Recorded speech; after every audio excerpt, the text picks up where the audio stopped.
Rawson Twitchell runs inside. Rawson Twitchell into the second level, the 10, the 5, touchdown Butte County. It's time for another weekend of high school football in Idaho, and it's time for another edition of Gem State Game Day. Simmons to throw. Going deep down the field. He's got a man isolated. Did he catch it? He did. Yeah. In traffic. What a grab by Guy Wheeler. Before you head out tonight to cheer on your favorite team, get caught up on the latest news, notes, and previews from this weekend's Gridiron action. Here's the snap, and it's intercepted at the 10-yard line. That's Bodie Brackenberry. Jackalow sniffed it out. Gem State Game Day is brought to you by Valleywide Cooperative, Project Filter, and the Idaho Transportation Department. This one's going to go all the way, 70 yards, no flag, touchdown Valley View. Austin Belknap, 70 yards to the house. Buckle up, here we go. That's right. Welcome in to the Week 3 edition of Gem State Game Day here on IdahoSports.com, getting you set for what promises to be an exciting weekend of football activity. Whether your team's playing on Thursday night, Friday night, or Saturday, there's a triple header inside Albertson Stadium down at Boise State University. This is your go-to place before you head out the door. We'll get you set with all of the storylines, the big matchups, the important players you need to know. Joining us on Gem State Game Day this week, hello, I'm Brandon Baney. Our IdahoSports.com Gem State Game of the Week features the Prairie Pirates and the Valley Vikings in a neutral site clash in Fruitland. So we thought it would be appropriate to bring on, I guess, quasi-representing Prairie this week, our North Idaho expert, Ryan Scaggs. Ryan, hello. How are we doing this, I guess, morning? So, yeah, doing well. Thank you. Absolutely. And I guess representing the Valley Vikings this week, this is his first appearance here on Gem State Game Day. You may know him from the Magic Valley Prepcast, our own Scott Burton. Scotty, hello. Hey, how we doing, boys? Good to be on something fresh, something new. So, yeah, this you can be exciting. It kind of expanded your knowledge a little bit on getting my head out of the Magic Valley and focusing in on kind of where Ryan's at, knowing his part of the world. That's right. We are covering it all here from my mindset. Sorry. For sure. Well, that's why I have a tracking device in my pocket at all times. Well, before we dive into the social experiment here, let's quickly revisit last week's headlines.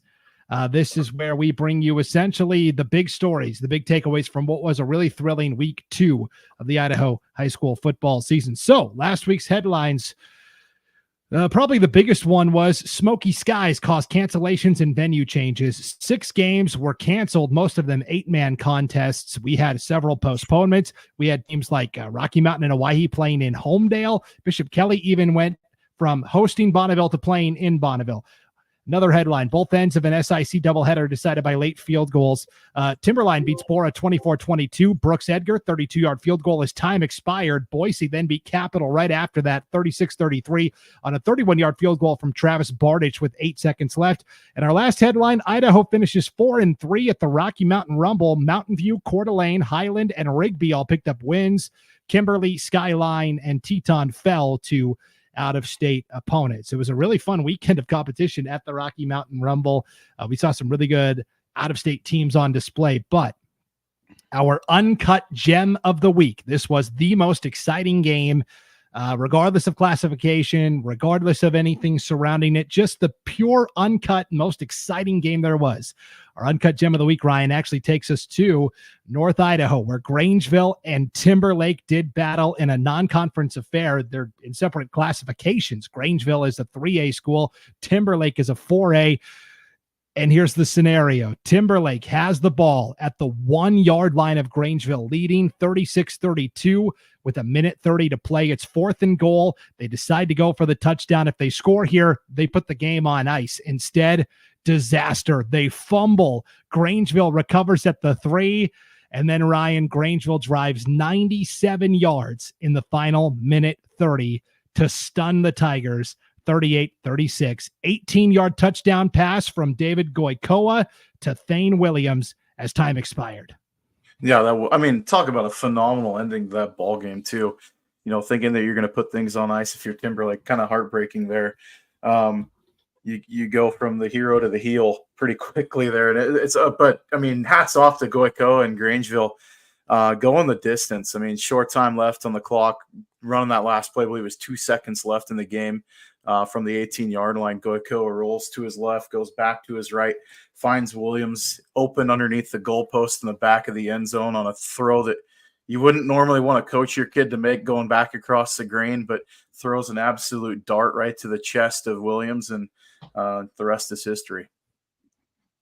Scott, Ryan and I have seen this clip already on social media, but David Goykoa, the Grangeville quarterback, put a clip of that final play on X. And so I'm going to put it up on the screen here. You can't hear any audio, but I just want to get your raw reaction to it as you see it here. So here's the scenario. This is in Timberlake. First of all, what a beautiful backdrop, right, Scott? You've got the forest essentially in the field. Yeah. Boy, that is gorgeous. I kind of run through the end zone, score a touchdown, and disappear into the woods and not be seen for 3 weeks. Yeah, gorgeous field, even more gorgeous touchdown throw from David Goykoa to Thane Williams. So again, there's 3 seconds on the clock. They're down 36-32. Fans are on their feet. And you have to get to the end zone here. You have no timeouts left.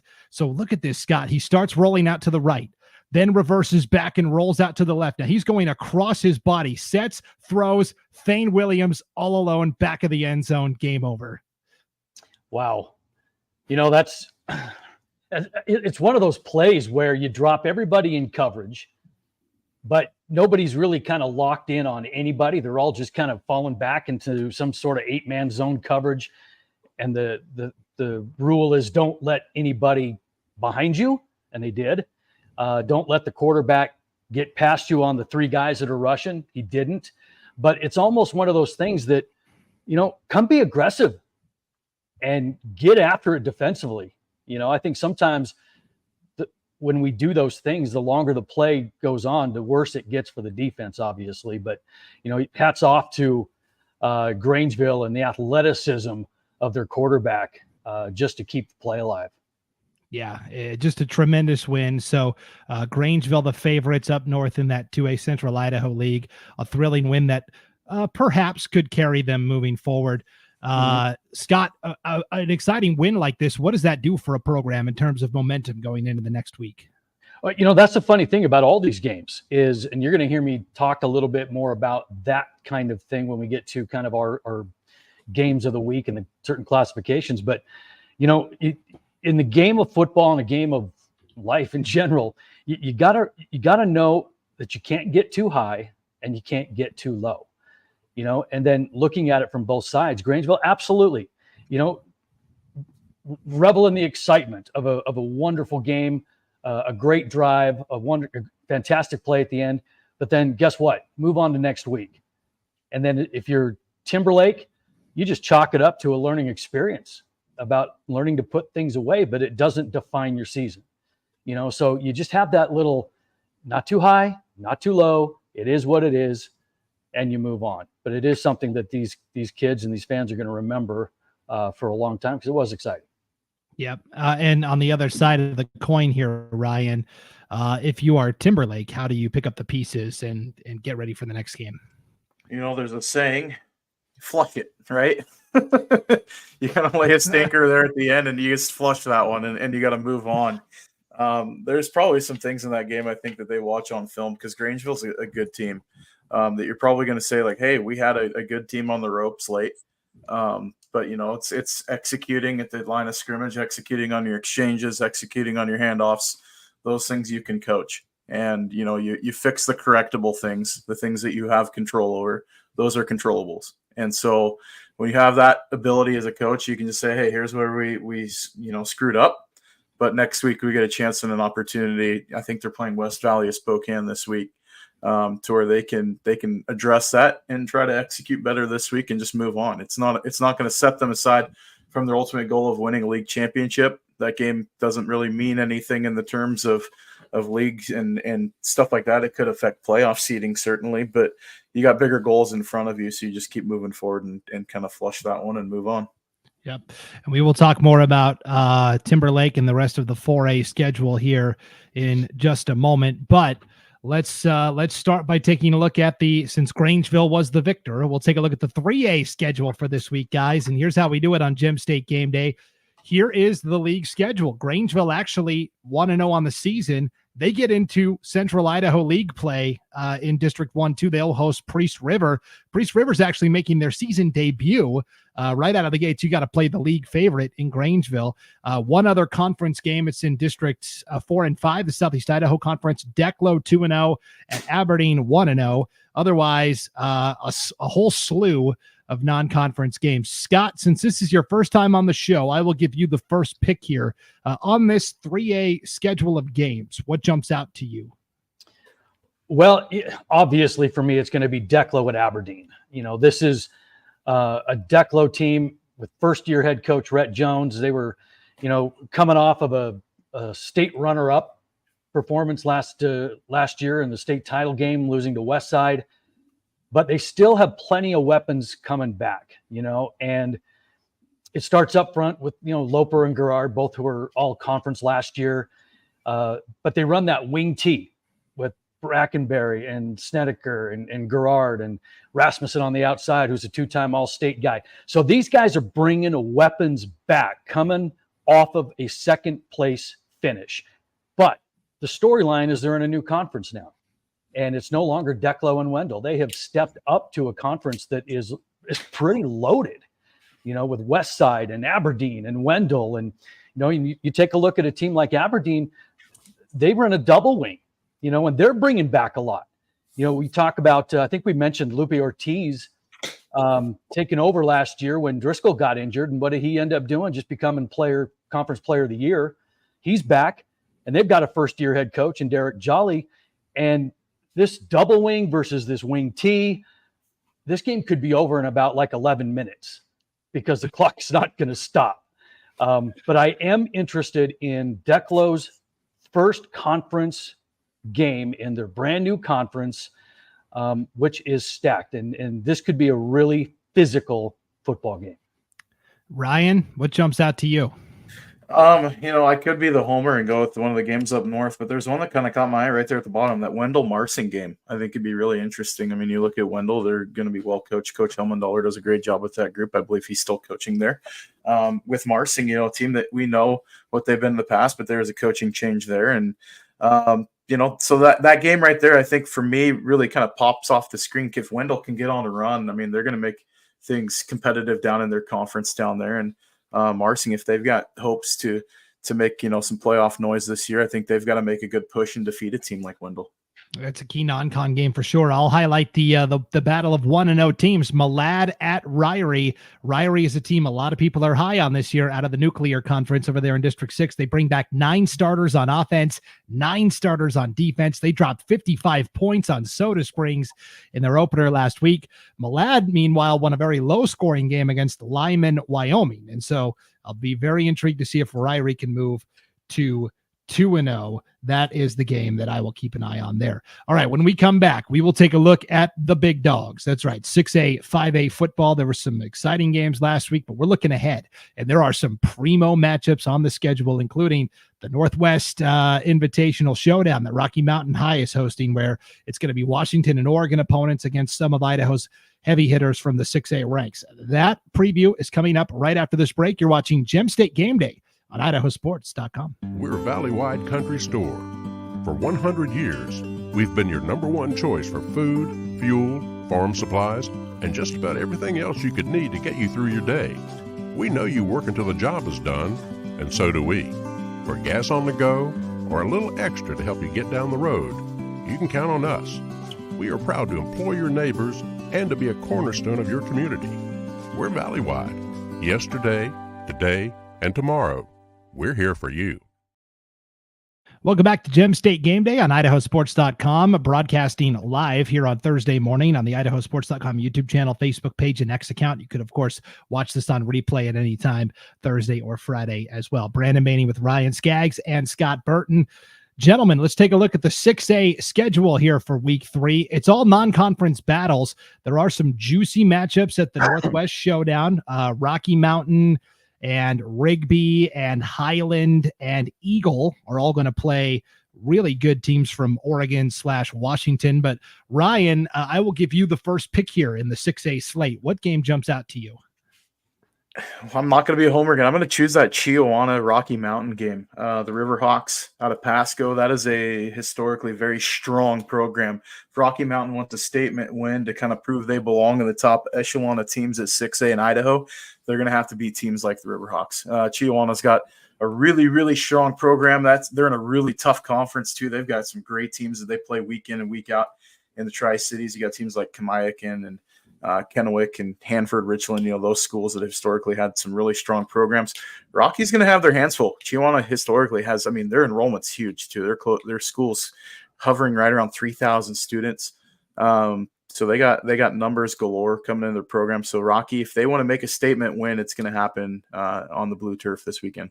Yeah, 2 Washington opponents at this Northwest Invitational. Moses Lake is the other. They'll play Rigby. And then 2 really good Oregon teams. Summit will play Highland. West Lynn, the Lions, will take on Eagle. I guess the one advantage is the Idaho schools, unlike last week in the Rocky Mountain Rumble, where some of those Idaho schools were making their season debuts against teams that had played 1 or even 2 games. This week, the Idaho schools are the ones that have a game or 2 under their belts, and Washington and Oregon, for the most part, are getting started this week. Scott, what's the 6A game you've got your eye on? Well, the one that jumped out to me was the Middleton and Madison game. You're taking a Middleton team that with a veteran coach and Bill Brock, who lost their quarterback and their top 2 running backs to graduation, but they bring back some really good skill guys on the outside. You're talking Maxwell, Severa, Bishop. All those guys. But the big story I've been kind of trying to follow a little bit is, and no pun intended on the big story, is the 6'5", 240 offensive tackle, Dallin Grimes. This is a guy that's moving things around on the line. He's already committed to BSU. And we know that at this level of football, if you can't win it in the trenches, you're not going to win a whole lot of games anyway. And so I'm interested in the development of that. This Middleton team beat Nampa last week. They're pretty efficient on the ground and through the air. Brockton Smith was 9 of 10 for 156 and a touchdown through the air. But this Madison team is interesting to me because they've got a bunch of returning starters. They're trying to improve on a 4-5 campaign from last year. And they've got size and they've got experience. And they've got a 4th-year coach in Chandler Rhodes. So that means the seniors this year, they've been with him the entire time. And although Bonneville fell to Madison last week, this Middleton team is going to be a really good test for a kind of upstart Madison team. So I'm interested in that matchup. Yeah, and for me, I could go with Mountain View and Meridian. I think Meridian is the better team there. They lost to Eagle last week. There's no shame in that. So I think Meridian actually wins this game somewhat convincingly. So I'll go with a Waihe and Capital. Now, Capital, we talked about in last week's headlines. They had the lead against Boise High late in that battle last Friday in that modified doubleheader at Homedale High School because of the smoke. Boise kicks a very late field goal to win 36-33. It was Boise's first win over Capital in some time. And so Capital's 0-1, stinging a little bit. Waihe, meanwhile, didn't play until Labor Day, guys, because of the smoke. They played on Labor Day Monday against Centennial. They won pretty handily. A lot of people, a lot of smoke around the storm this year. That's a team that everybody thinks could take that next step. They got to the quarterfinals last year. Okay, Waihe, if you're going to be the big bad team in 6A this year, you got to win games like this one against Capital. So I'm going to be very intrigued to see how those two match up for sure. Yeah, and it's going to be interesting, Brandon, just to see how Capital rebounds after that type of loss. Because they've been hearing about it. It was 32 straight they had won over Boise. And it's the first win for Boise over Capital since 1988. And so how do they rebound from something like that? That's what makes that game interesting to me. Yes, it's going to be fascinating to see how Capital responds there for sure. You'll notice there are some crossover games, 6A versus 5A. So let's bring you the 5A schedule. This is the largest classification, so we got to get the smaller font out for this one. Scott, put on your readers if you need them. Oof. Oh, boy. Oh, boy. That is so small as font. we do have some conference matchups in the Great Basin Conference over in District 4. Jerome is at Twin Falls. I can't remember the Battle of the Bridge ever being so early in the season. Both teams come in 0-1. They haven't played in conference yet, so somebody is going to get their first win of the season in that annual rivalry. We also have a pair of District 6 conference games in the High Country Conference. Bonneville is at Hillcrest. They're 0-2. Bonneville is 0-2. Hillcrest is 0-1. Skyline is 0-1. They are at Blackfoot, who is 1-0. This will serve as the league opener for all four of those teams. If you asked me at the start of the year, hey, Bonneville, Hillcrest, Skyline, Blackfoot, only one of those teams is going to have a win going into week 3. I don't know that I would have pegged Blackfoot necessarily as that team, but here they are. And now we have a whole slew of non-conference games as well. Scott, I'll give you the first pick here. What are you looking at the 5A ranks? Well, I think I don't know. I'm taking the obvious one to me, and that's going to be Minico at Bishop Kelly. I mean, you've got Minico coming in 2-0. They've blown out Mountain Home. Sonner Cranny is just piling on the touchdowns, and they're getting back to their physical ways. And they're going to have to do that against the defending champs, the Bishop Kelly Knights. I mean, they beat Bonneville on the road 28-20 in a really balanced attack. I mean, 226 through the air, 103 rushing yards. They have solid quarterback play. I was watching film on Bishop Kelly earlier, and I was really impressed with a lot of their skill players and their quickness. Ben Avila does a great job at quarterback, but you know, it's always interesting to me, how does a team that just won it all come out of the gates the following year? You know, so that's why it's interesting to me. And then you got Minico. I mean, for Minico, this is a really good measuring stick for them because, you know, this is a team in Rupert that's just had a chip on their shoulder because they've had all these great teams, but they just can't get over the hump. You know, last year they lost in the opening round to Emmett in the playoffs in an upset. The year before, they fell in the quarterfinals to Bishop Kelly. And it's just one of those things that Minico has got to prove that they can hang and beat some of the elite teams in 5A. And that's why this one interests me. Yeah, Bishop Kelly is going to be a little more diversified on offense this year. Last year, you knew Peter Minert was getting the rock on first down, second down, third down, and then, you know, on fourth down if they needed it. So it is interesting to see the evolution of this BK team. Ryan, what's the 6A game you're watching? It's going to be a quarterback battle. It's going to be a cross battle, 6A and 5A. Sandpoint and Post Falls. I'm finally putting my Homer hat on this one. You got Drew Lehman, Sandpoint versus Isaac McEwen of Post Falls. That game, you could see either one of two things happen. You end up in a defensive battle with low scoring, or they're going to make the scoreboard absolutely short out. Weapons galore around the field for both these teams. There's speed on the outside for Post Falls at receiver.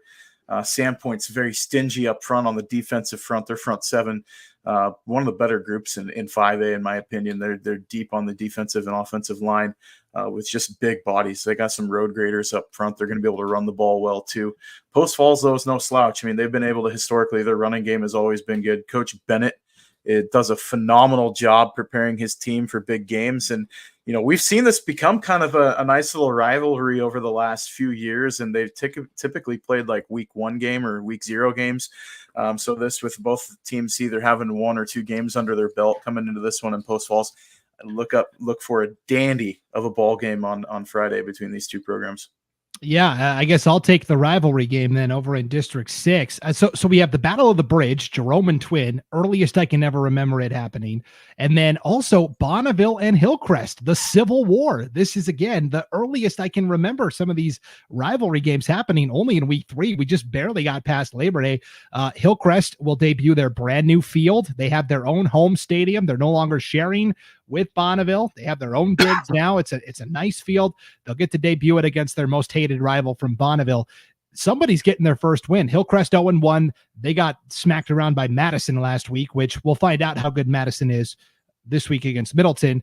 And so for Hillcrest, you know, they got all the way to the championship last year, fell to Bishop Kelly at the very end, had a chance at the game-winning field goal, missed it as time expired. How do they rebound? Bonneville's 0-2. They just played Bishop Kelly and played them really tough, 28-20. Now, was that because Bishop Kelly was supposed to host that game, and then halfway through the day Friday, they just, in a rush, packed up the bus and drove 4 hours to Idaho Falls so they could get the game in? Or is it because Bonneville has gotten better and closed the gap? I think it's a little bit of both, but this is going to be a really intriguing game between Bonneville and Hillcrest. I'm really excited to see the Civil War and how that all shakes out. All right, that's what's happening at the 6A and 5A ranks. Guys, when we come back, we're going to dive into 4A football. There was no bigger story than Buell's 9-6 Thursday night road win over Weiser a week ago.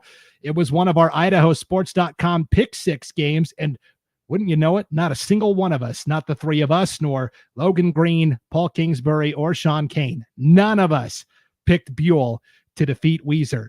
Needless to say, they used it as motivation. And when we come back, we will hear from Buell head coach Josh Creasy and four Buell players. I felt a little outnumbered, guys. Well, they're going to read us the riot act when we come back here on Gem State Game Day on IdahoSports.com.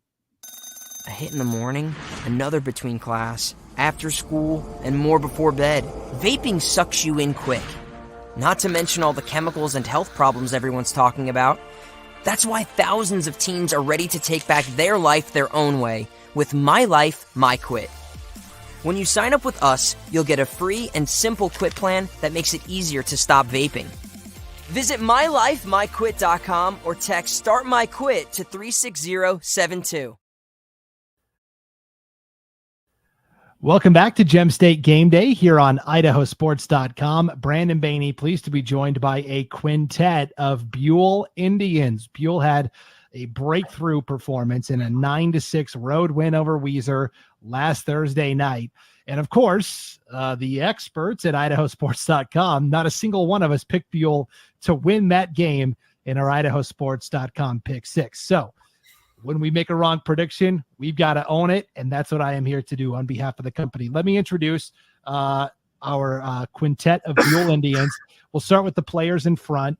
From left to right, we have junior tight end and defensive end Porter Higley, senior middle linebacker and left guard Ryder Sheen, junior quarterback Zach Azevedo, and senior running back and linebacker Gabe Finley. And we'll get to you gentlemen in just a second, but I want to speak first to your head coach. He's the guy in the back there. That's head coach Josh Creasy in his second season in charge of this Buell program.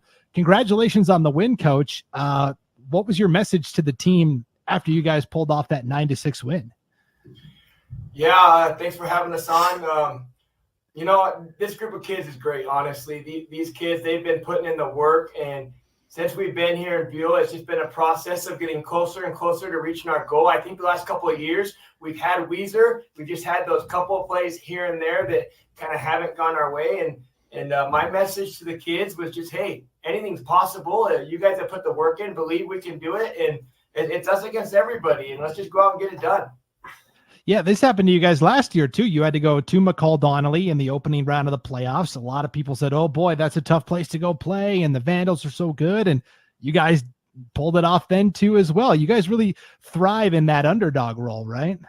Yeah, I think that's something that's been common since we came in Buell is you know what, a lot of people just kind of overlook us, and we're perfectly happy with that. We're just going to sit back, and we're just going to put our nose to the grindstone, and we're going to work as hard as we can every day, and we're just going to reach our full potential. And that's really what it boils down to, is we're just going to work harder than we think our opponents do, because that's who we are. For sure.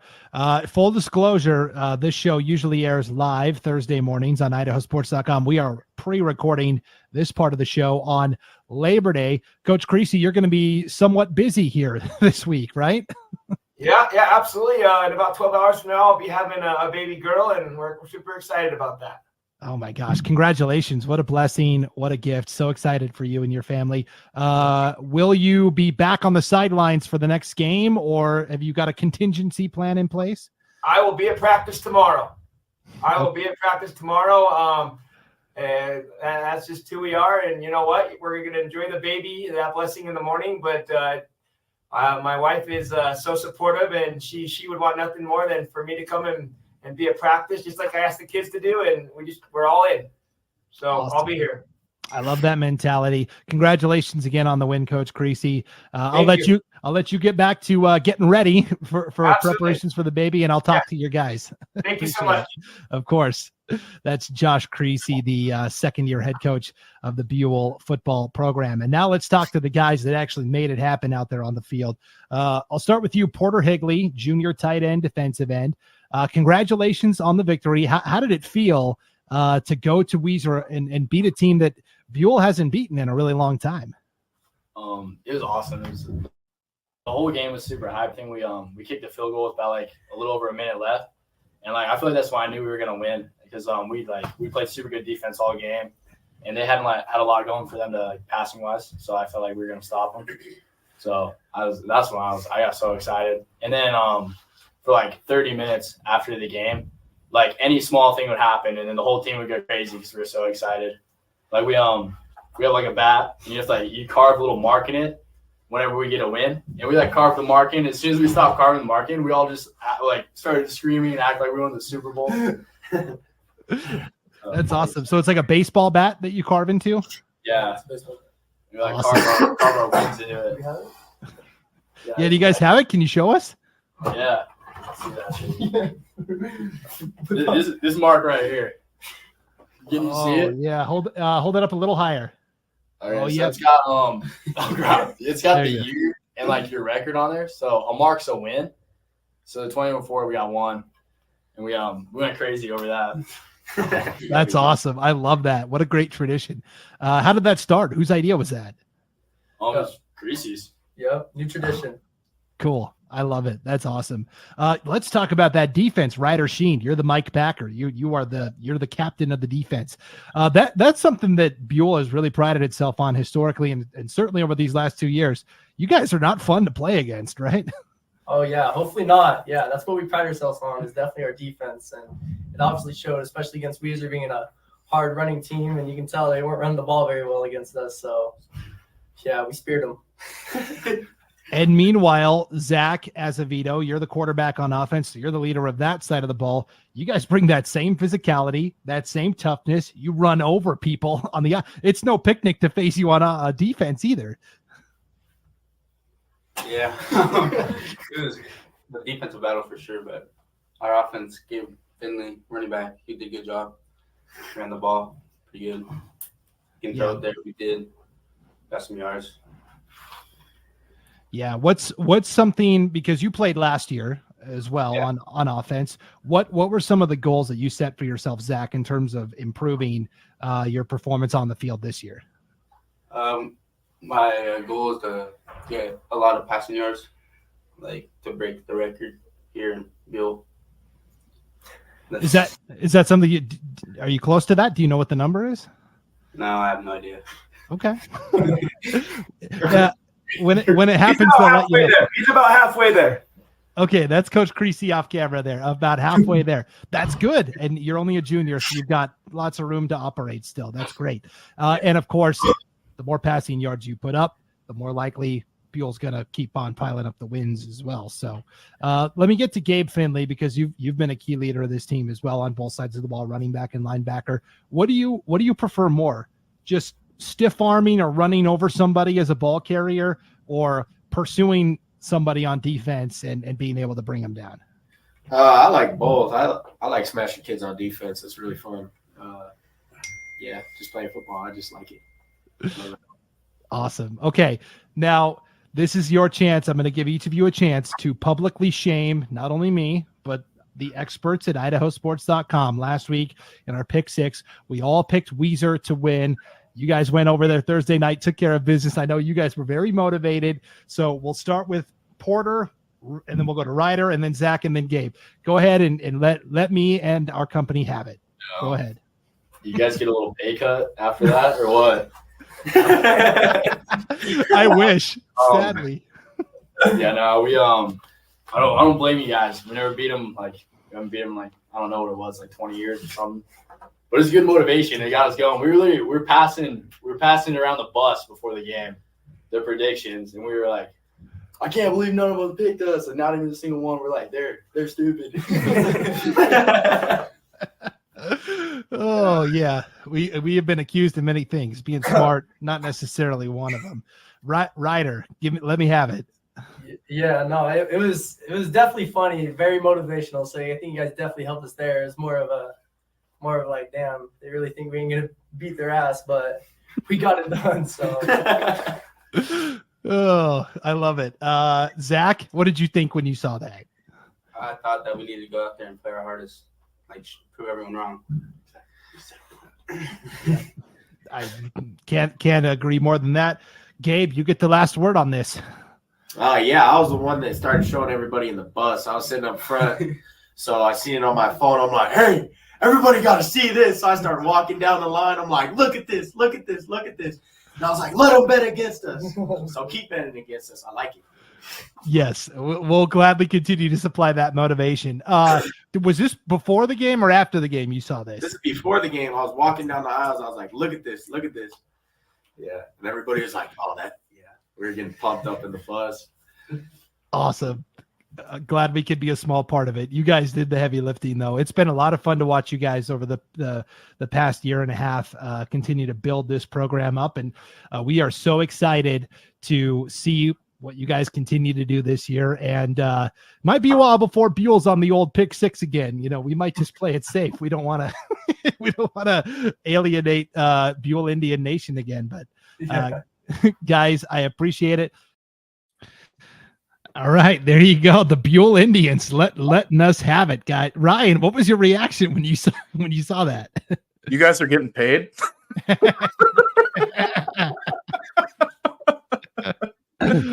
Oh, Scotty, you live in the Magic Valley.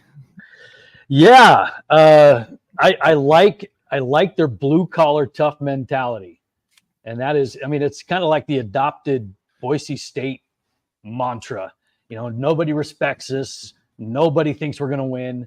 And I tell you what, you get a team to buy into that, then they're always going to play with that little added chip on their shoulder. And I think that's kind of where Buell's at right now. And they got to keep selling that to them, even when they go and they win when they're not supposed to.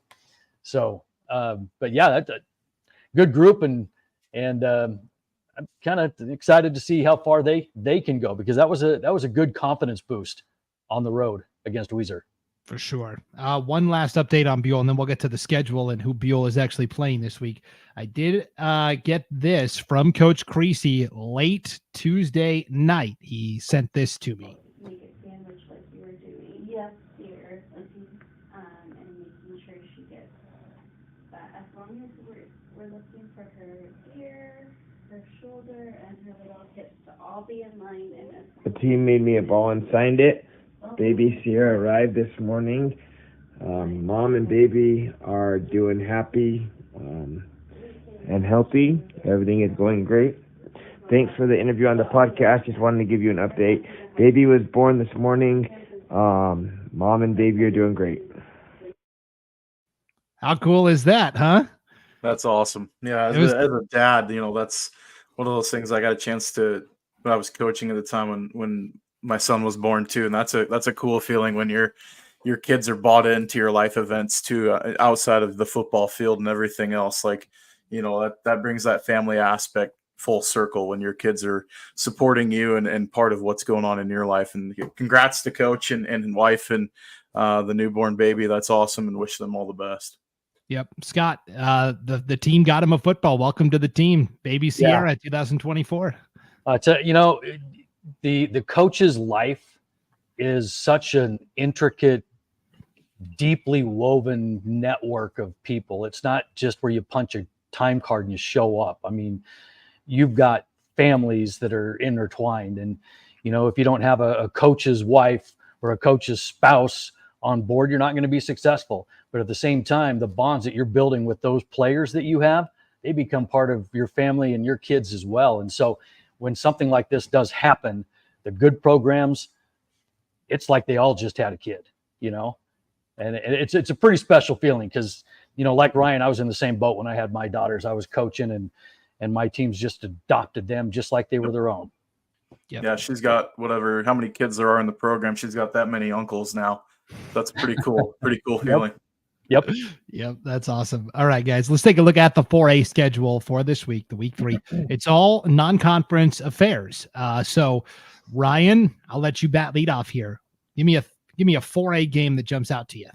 So I'm going to go probably not a lot of people statewide don't know. The Moscow and Clarkston, one because I'm a Clarkston grad, but this Bantam team, they were, if we want to know what Moscow is, we're going to know Friday night. Clarkston is they were in the state playoffs last year. They made it to, I believe, the second or third round of the playoffs in Washington 2A, which would be the equivalent of 5A here in Idaho.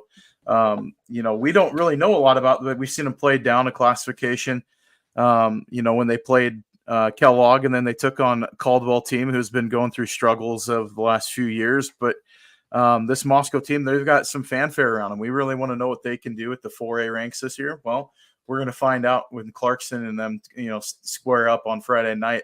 That Clarkston passing attack, they're lethal in the pass game. They've got solid running back. They've got some really good offensive and defensive linemen as well. But we want to know what Moscow's got weapons. We know that, Noah Velasco at quarterback is solid. Isaacson's back there at receiver, and they've got some road graders up front as well, like Wyatt Hardig. But this Moscow team receiving votes, I believe they were 5th in the media poll this week, if I'm not mistaken.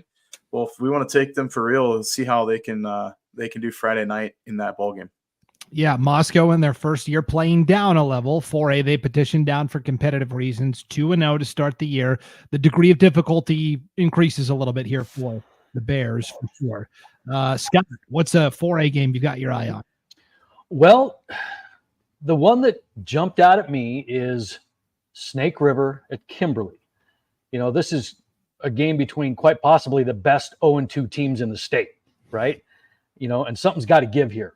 Yeah, you take a look at Snake, who've had some first 2 games, really some offensive struggles, but you look at who they're playing. I mean, they played powerhouses in Homedale and Sugar, and now for their 3rd game, they're going on the road to Kimberly. So talk about humbling yourself right out of the gate, because this Snake team is a really good team. I mean, they were preseason favorites to win the conference, and they've got some returning players, to their top 3 receivers, their big-time running back and Jones. I mean, this is a really good football team that is facing an 0-2 start. And then on the other side, you got Kimberly. Kimberly's in the same boat. I mean, there was a lot of hype surrounding this Kimberly team, as there is every year. Is this the year that Kimberly gets over the hump? Well, they opened with 2 solid teams, Fruitland and then that Sutter Union, California team out of California with that really good dual threat quarterback. And, Kimberly has lost their first regular season games, I believe, since October of 22. So this whole experience for Kimberly has been really kind of grounding. And I think they start every year with just all this hype. And now all of a sudden it's like, you know what, you better learn how to dig yourself out of this. And I think this has been the best thing for Kimberly, to get them more of a workmanlike, physical style, instead of just this speed and flash and flare that they've been relying on for all these years. They're having a rough start, but I think it's going to be the best thing for them. And so you've got 2 really good teams in Snake and Kimberly going at it, both looking for their first win. Yeah, I truly believe those are 2 quarterfinal teams, potential semifinal teams in 4A football this year. Kimberly had the lead against Fruitland 2 weeks ago and gave up 2 60-plus yard touchdowns over the final 9 minutes. And that Sutter Union team, they were missing a couple of key 2A receivers and DBs, and then they lost a 2A offensive and defensive lineman, Robert Rudner, to injury pretty early on in that contest as well. I will highlight the triple header that's going to take place inside Albertson Stadium, the blue turf at BSU, Boise State University. It all features either 4A or 3A combatants. The first game of the morning is going to be Gooding against Parma. The Senators will take on the Panthers at 10 a.m. That's followed by Fruitland and New Plymouth. They'll do battle at 2 o'clock. And then in the nightcap, old conference rivals no longer, because Coal Valley Christian has moved up to the 4A ranks, but it's Melba and Coal Valley Christian. And so the rivalry is renewed, this time on the blue turf. That's going to be a really fun triple header there at BSU on Saturday. Okay, we have covered the 11-man game, gentlemen. When we come back, we're breaking down the 8-man action, 2A, 1A schedules. We'll pick out games that we're keeping an eye on as Gem State Game Day rolls on here on IdahoSports.com.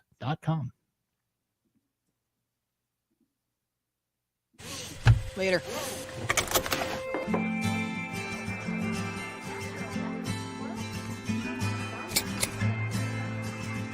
Pizza's here. Girl, thank you.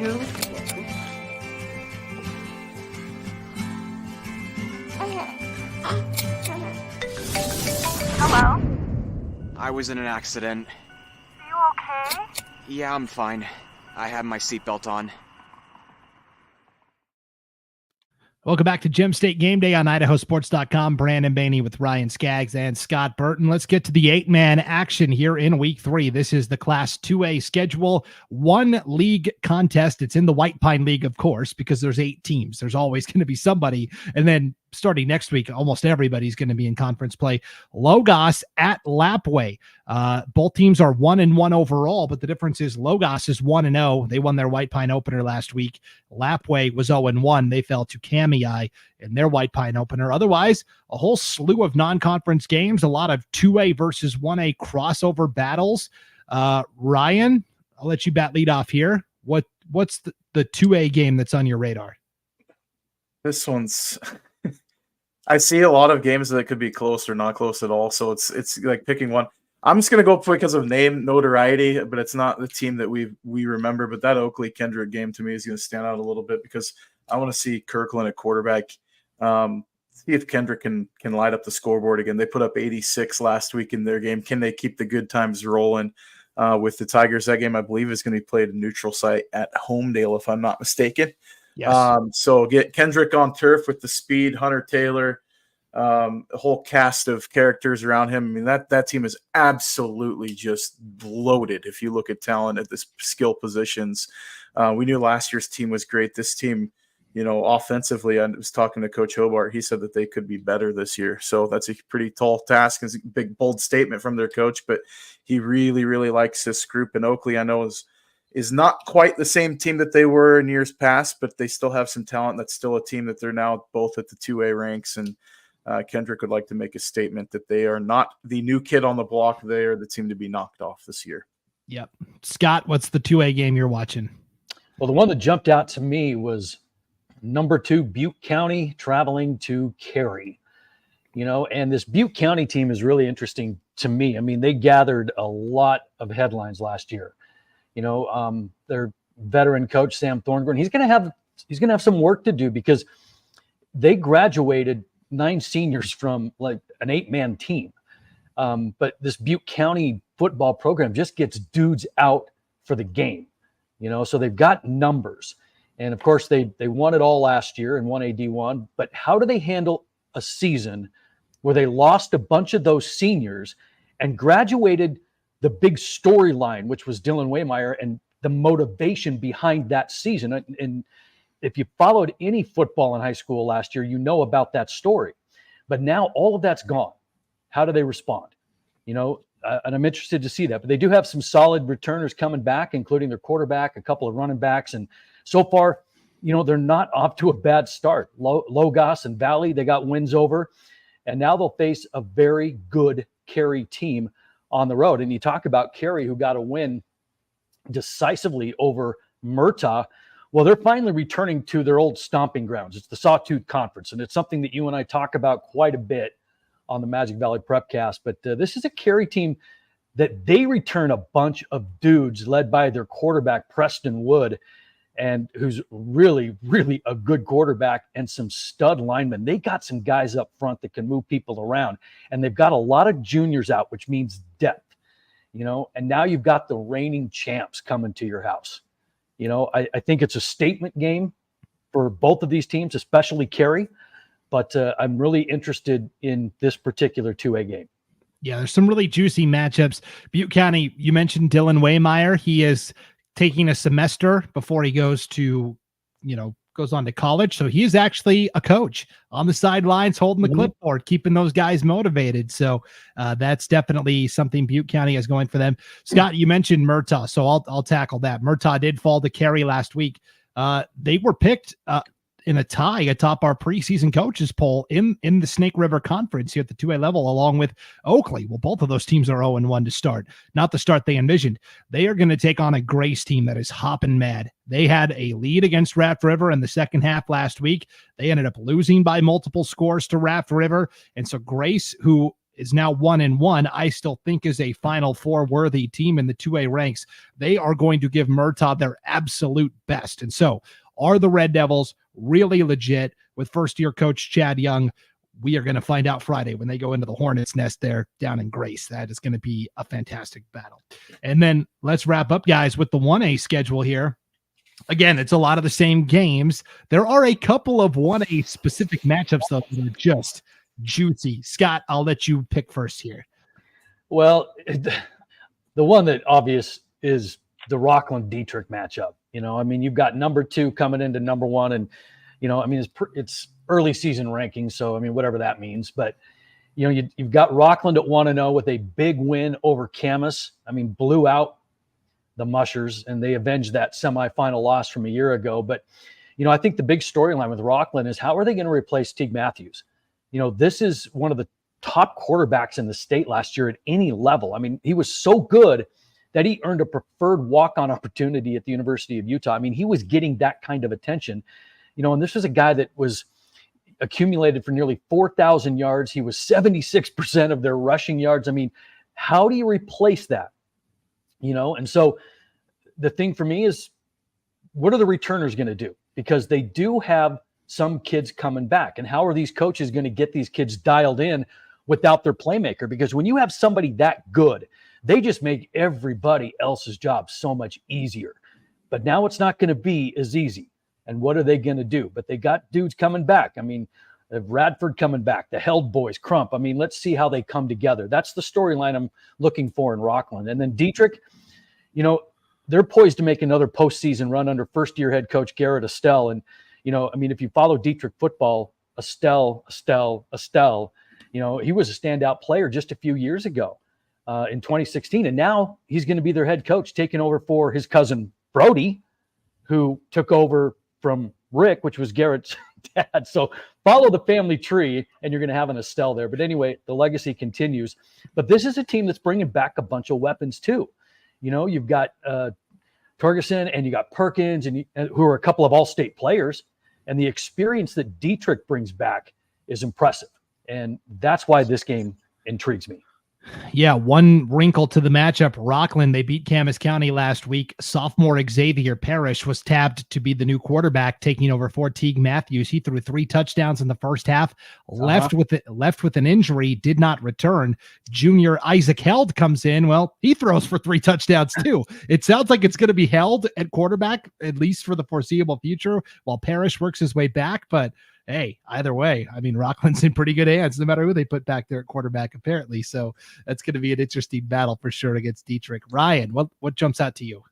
So I'm going to stick with District 2 here. Genesee and Troy, an old matchup. The only few miles separate the two schools. I believe it's like 12 miles between Genesee and Troy. The old, they were 1A D1 ranks in the White Pine League. They get to play each other in a non-conference now. But the Fighting Podrobski's got a big win over Salmon River last week. Genesee coming off. I know that they had some pretty big struggles last year.